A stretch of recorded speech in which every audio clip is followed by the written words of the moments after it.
SHIF. If you're saying you're rolling universal health coverage, you won't have to pay for services. But what is the experience of people on the ground? People are paying at the moment for that.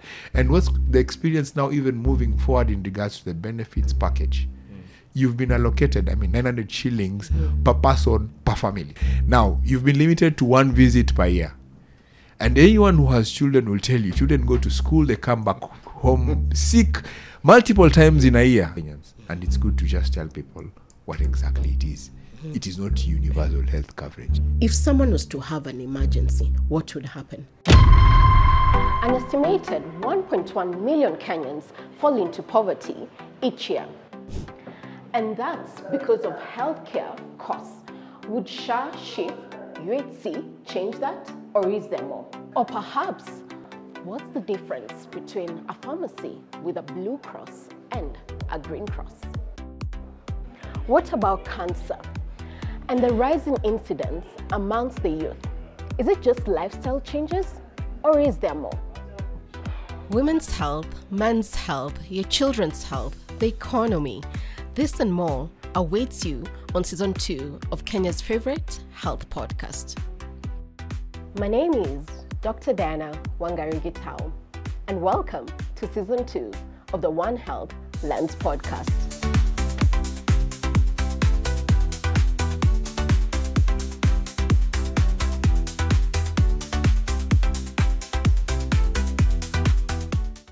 We've had this conversation the last episode, and we're still ongoing with this conversation that it's been a few weeks, SHIF, SHA launched, rolled out, however you want to term it.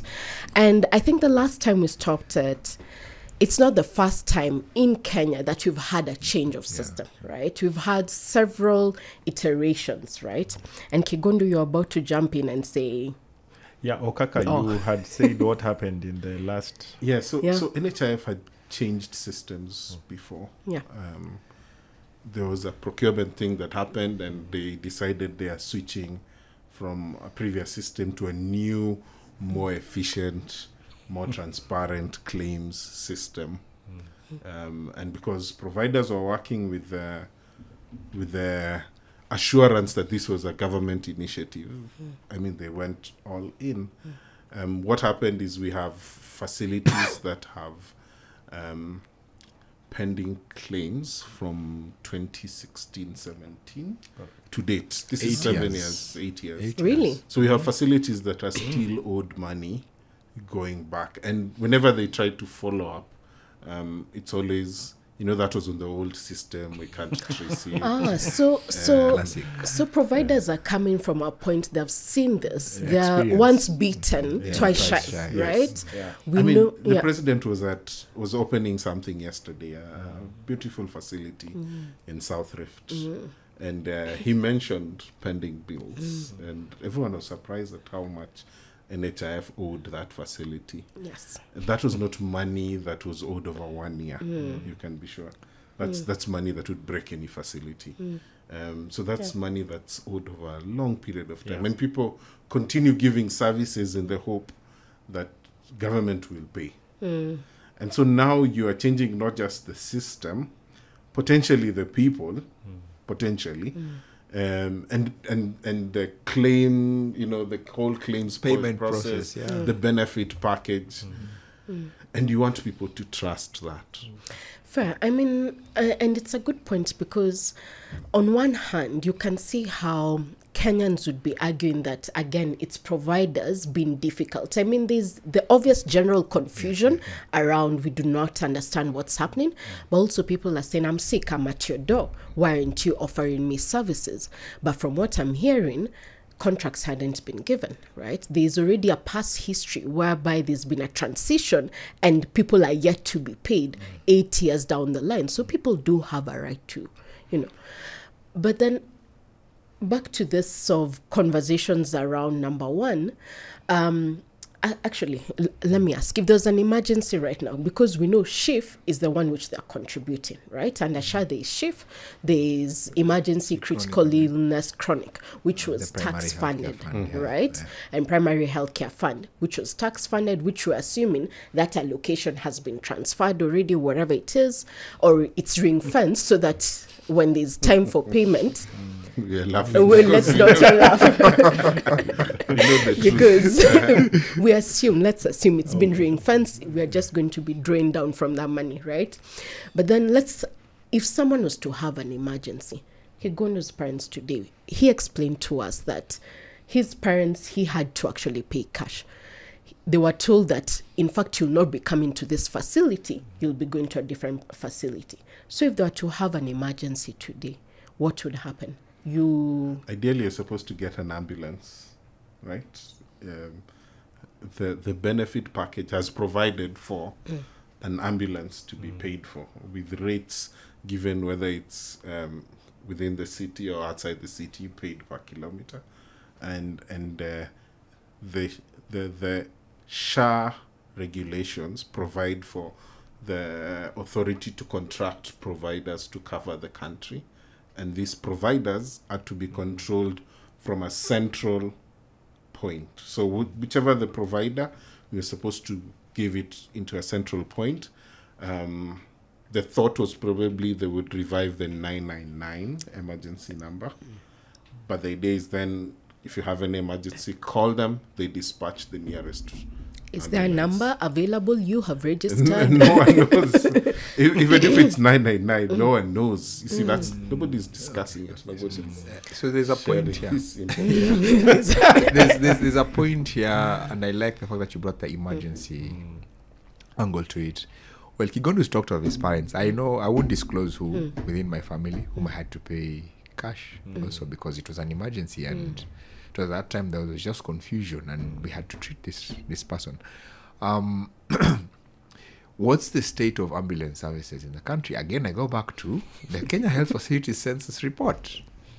I mean, we less, I think it was only 45% of facilities that had ambulance services. So our emergency response is really poor. And I think the right people, if you are to call the right people to actually also come and discuss emergency response in Kenya from EMR, and the doctor was very good at it. And he's been pushing, trying to improve the services. I mean, it's pathetic.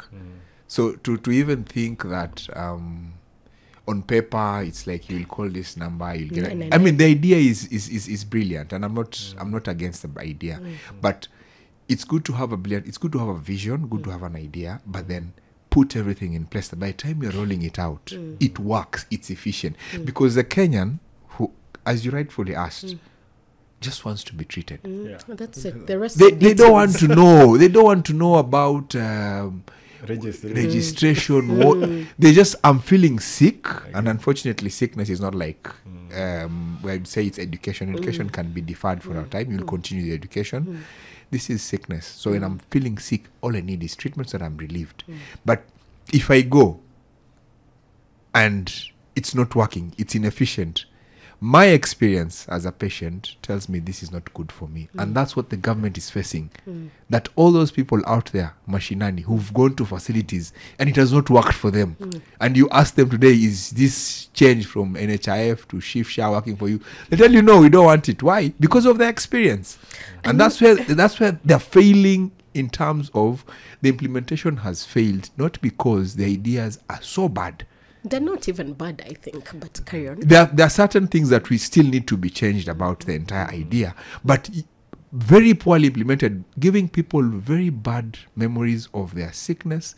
People have lost loved ones, and that then now becomes a very hard sell for the government. True. I mean, they always say strategy must follow structure, right? Yeah.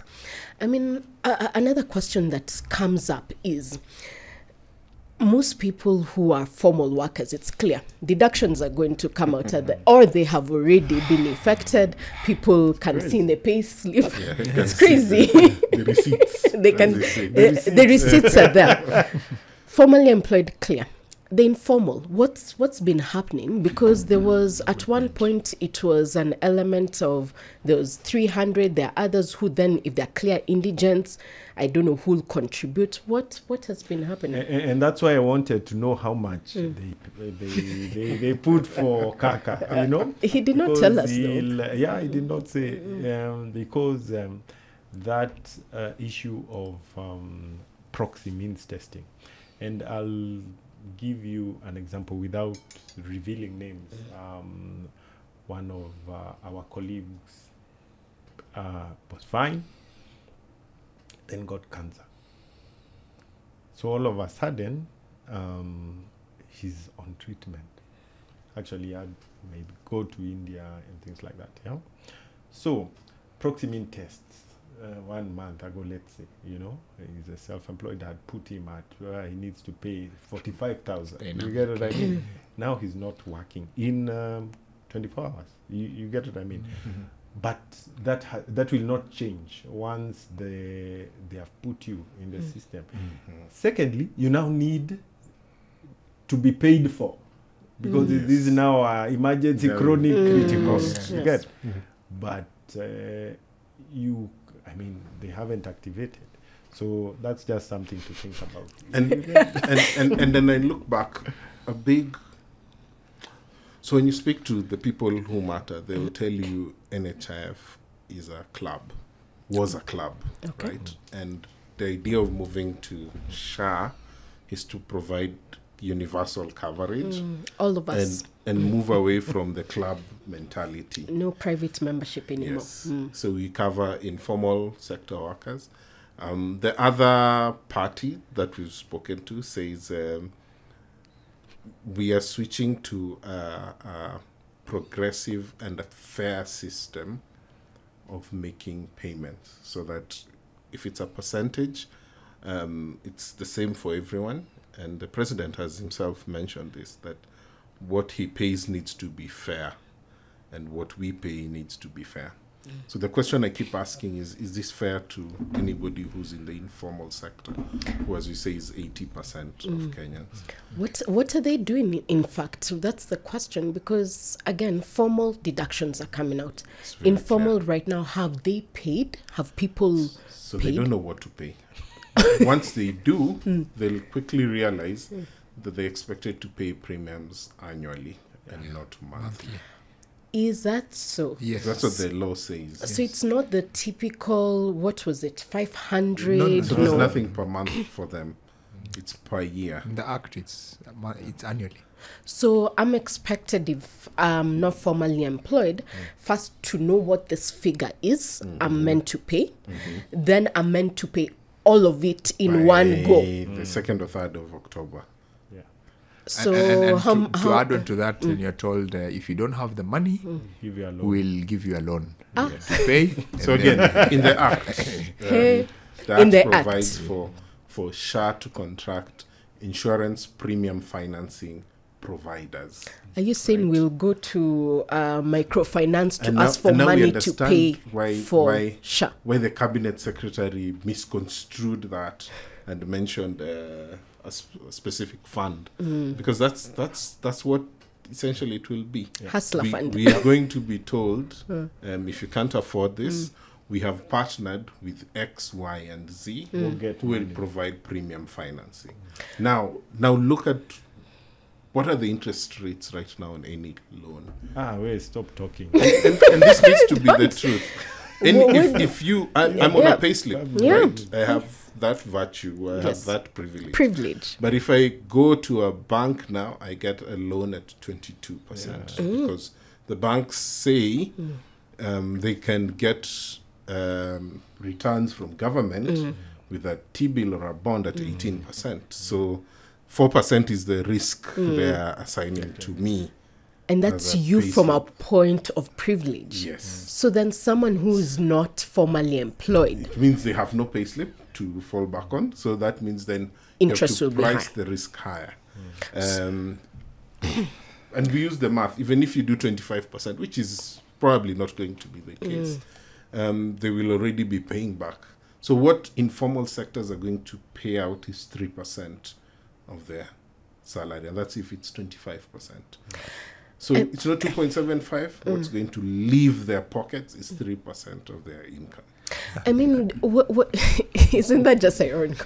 So I officially don't have a formal place of work, let's call it, right? I'm self-employed. I'm struggling, right? I'm really hustling, right? I've been told I have to raise this money to pay for SHIF immediately, all in one go, right? And they say if you don't have that money, go borrow. Yes. To a list which I'm assuming they'll provide at some point of people who can advance you money at an interest. And we're saying it's universal health coverage. Yep. And that's why I challenge the whole UHC component of this. And on principle, basically, just on basic principles, because UHC has 4 pillars. And one of the pillars is reduce the out-of-pocket spending. The second pillar is availability of health technology, medicines, vaccine supplies. Third is the human resources for health. And then the other one is access to the healthcare facilities. It should be easy.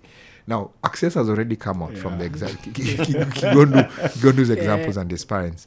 Now, the out-of-pocket, it's already coming out. Again, Kigondu and what he's saying. Because if we're saying you're rolling universal health coverage, you won't have to pay for services. But what is the experience of people on the ground? People are paying at the moment for that. And what's the experience now even moving forward in regards to the benefits package? You've been allocated, 900 shillings per person, per family. For patient services, for instance. So a child goes, your child is sick. The bill is more than 900 shillings. You'll have to pay for it either through insurance, private insurance, or out of pocket. Now, you've been limited to 1 visit per year. And anyone who has children will tell you, children go to school, they come back home sick multiple times in a year. So what does that mean? You'll still have to find a way of paying for that healthcare. And that is the logic of universal health coverage. Now, there's one thing that you'd asked about this entire issue of the informal sector. So what's the policy angle to it in regards to globally? Because it's not Kenya that is trying this in the first place. Other countries have tried this. So the first point is, where is Kenya placed as a country? Are we a high-income country? No, because high-income countries have certain specific things that make them be graded or rated as high-income countries. One, the level of compensation for the formal sector workers is much more than what we have in our country. There are social welfare programs in place. We don't have, social welfare programs, we don't have as much. And so that's the first angle. Now, the second thing is when it comes to our taxes.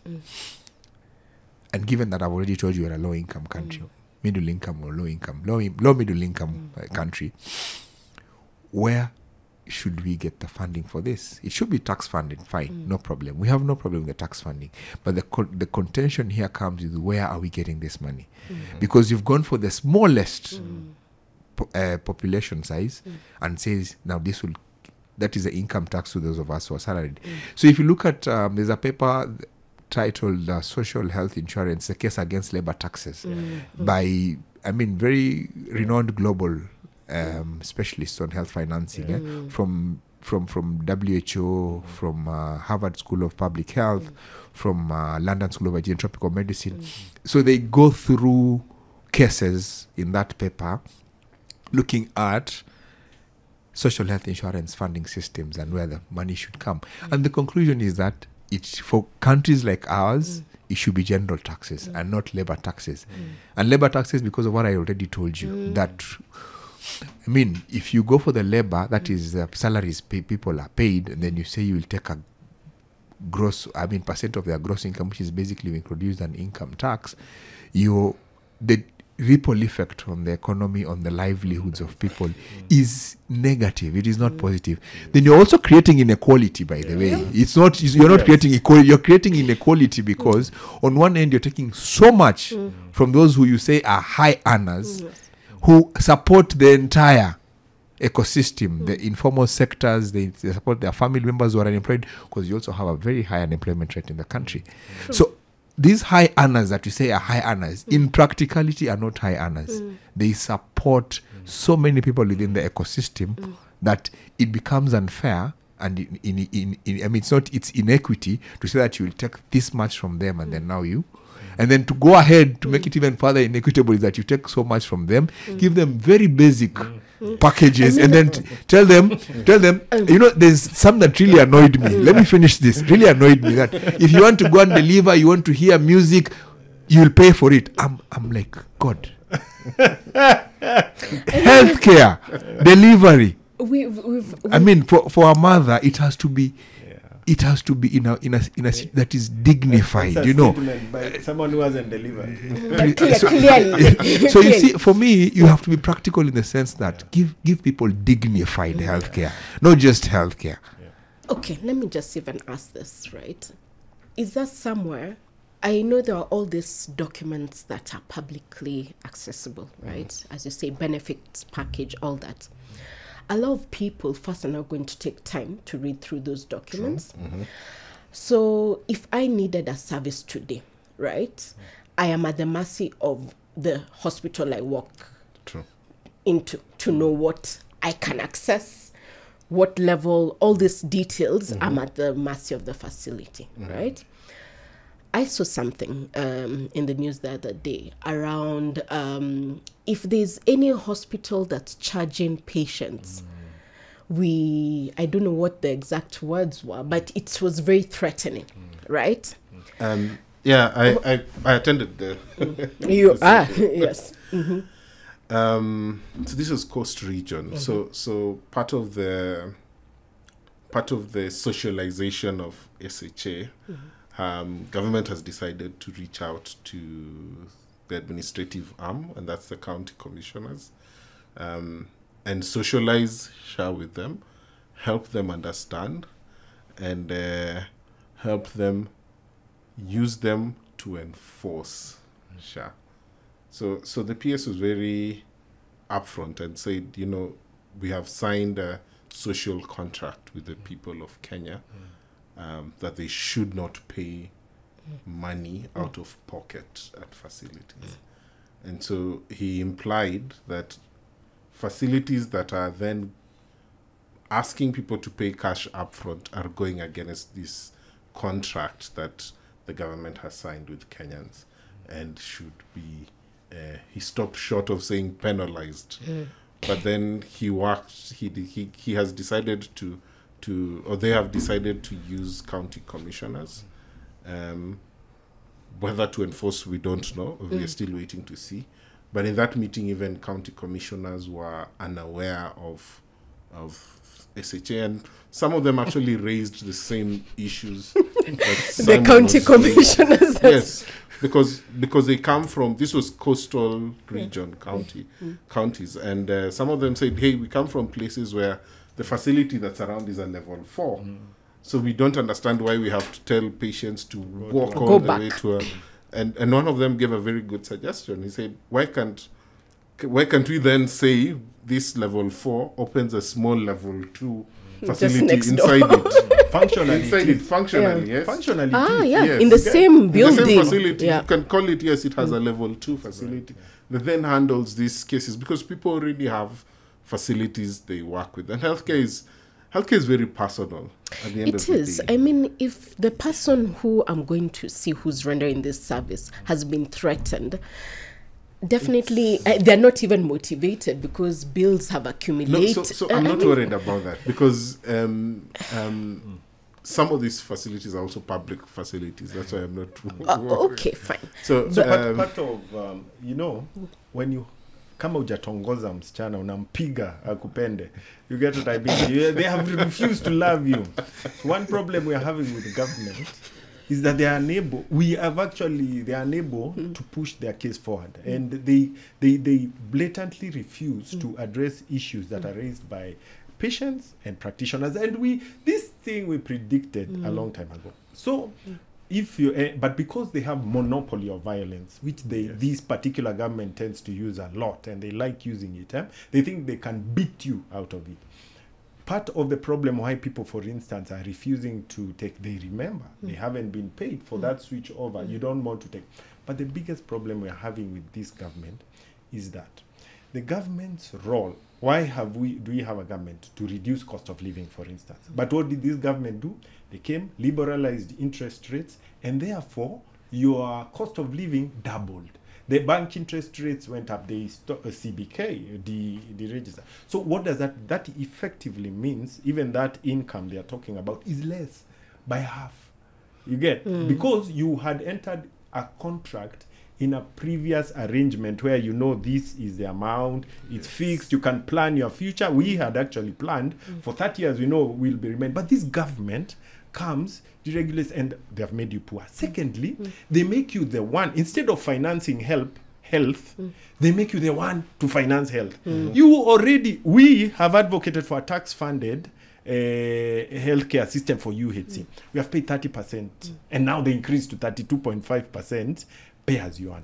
You have done VAT. The VAT nowadays I even put for them that ETIMS thing to take to the in the petrol station. The money I pay as VAT is more than why they increased the VAT from 8 to 15%. So already you're already taxed beyond. So that money should actually be used. But now you have now become government. So 2.75%. They have taken the plus another house you won't get called housing levy. Basically, things are bad. The things are not bad. The government and then where the government should ideally even give its amount, the primary health fund and the emergency. We should know it's fund. Here. It's ring funds. It's never going to be touched. They're giving 10% of what they should give. I mean, yeah. Oh, yeah. In the yes. So what they've given is 10% of the budget. So they underfunded it. They really grossly underfunded it. And the point I come from again from a point of principle is if I own this model, then before I ask people to bring in money, I should give my maximum, you know. And that's the first thing. Second thing is, what's the experience with counties and national government when it comes to disbursement of funds? I mean, we're seeing counties, or at least we are 10 years plus into devolution. And when it started, we were told these are teething problems. But in this country, the experience is that money coming from the exchequer is... You go borrow. Yeah, is highly regulated. I think it's a cartel of some sort. You go and so if counties can go for months, up to 6 months, 4 months, without disbursement, and they offer what? Critical services like healthcare, which they say is devolved. So what's going to happen to primary healthcare fund, emergency chronic health illnesses fund? And I'm saying this, I'll be told I'm not being skeptical. I'm just talking from a point of, let us look at what has government been doing throughout and where are we going to, and again, is it going to be any different? The PS has asked, when will community health promoters be paid? Hiya, they have community health promoters have not been paid. This is a question to the PS. And he did his best, and he said, yes, we are working on it. But it means these people have not been paid. I don't have the details on how many months. What do you mean? We've been seeing pictures, we've been shown even systems. No? They have not. So that's again, and that's what makes this system hard to understand, because it's like you're dealing with two different governments. You're the psychiatrist, you understand this multiple personality thing. Okay, I mean, yes. Question, right? I mean, is anything, I don't use the word working, because obviously there's a few things here and there that are working, right? My question would be, is anyone happy? Anyone who you can say that, hey, I am happy. Anyone who says I am, that's all I can go with. Is anyone happy? So if you ask, I will answer it again politically. Yes. If you ask anyone who's a proponent of this, they're happy. They will tell you the people who are paying 500 shillings are happy because now they are going to pay less. But that's not the truth. And the math has been done. I like that commentary. It's not the truth. The math has been done. The threshold is 35,000 shillings. Yes. So anybody who's earning a monthly income less than 35,000 shillings is paying less. What percent differs, but is paying relatively less to SHA. What they haven't told you is how many people were paying. So looking back at NHIF, I think the last time they gave a breakdown of what they call principal members. Yeah. The members who actually contributed to Yes. the NHIF was 3.1 million, something. Yes. And of that amount, 1.6 million were paying below 35, had income below 35,000 shillings. So it's the 1.5 million contributors to NHIF who are now going to contribute more to SHA. And everyone else who they were supporting, right? This is just principal members. Fair. Yeah. I want us to wrap up. Yes. And I'm going to pause here for a reason. I want Minor to come in to the screen has gone off. And I want us to wrap up once he comes in so that then I'm sure we're recording. But the final things that I think need to come off, right? Because we can debate is then what next, right? I've done that not because you've wrapped up. I want them to, yes. And then in the next 2 minutes, it's been recording. Okay, fine. Then 1 minute, yeah. Okay, so I mean, last questions, right, or final points, because then we need to figure out what next. I mean, not from a government perspective, But for Kenyans. but for Kenyans, what next, right? Okay, I mean, as we're wrapping up, we could go on and on. We are not in the minds of those who are planning this and all this, right? But it fundamentally comes back to me as a Kenyan who's going to get sick, a family member, someone's going to get sick at some point, right? What would you tell them, right? Because then at this point in time, is it we all need to take to the streets because there are people who are saying this is what it will call for, right? What would you say is your final message? And we'll start with Kigondu going this way.